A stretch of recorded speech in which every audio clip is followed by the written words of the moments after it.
My first question was, in 2009, you did receive a $1 million award to renovate your space. Mm-hmm. So what did you do with that?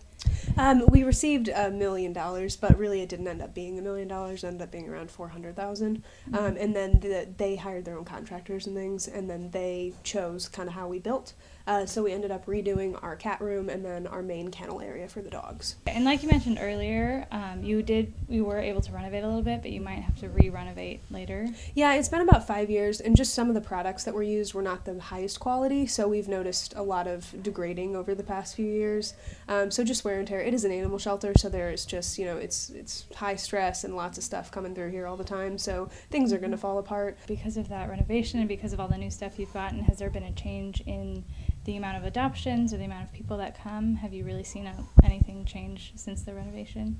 I'd say, yeah. I mean, just the better conditions for the dogs and the cats is just amazing. The extra space, lower stress, more comfortable environment. That makes a huge difference. And, in turn, when the dogs and the cats are happy, the staff is happy, adopters are happy. So we've noticed an overall change that's been really for the better. Being an open-door shelter, that means taking any animal that comes along.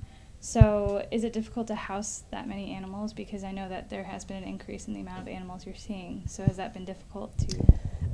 Definitely. We've been an open-door shelter for a long time, and we recently just changed our policy from being open-door for everywhere to being open-door for Boone County. How many do you think you'd say you'd take in on average? It just depends. It's the same with adoptions, too. It just kind of depends on, who's looking and what's coming up that day.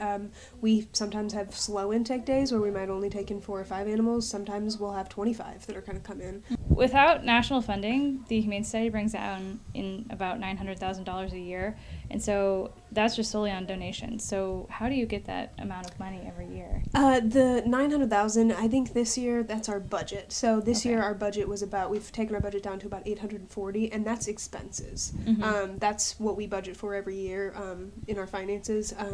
But usually we because we are not affiliated with any other humane organizations, we do have a small contract with the City of Columbia. It's not for very much. It's the one time annually we do contractually receive some money, but it's not a lot. Mm-hmm. So we just really run off of private donations. Recently you just got a new executive director, and she talked about different changes that she wanted to make. Have any of those been implemented? Have you seen any Absolutely. changes? Yeah, our executive director, Julie Abers, she has been here for 11 years.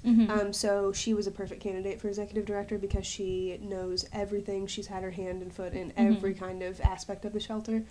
So as far as operations go, she's got that down.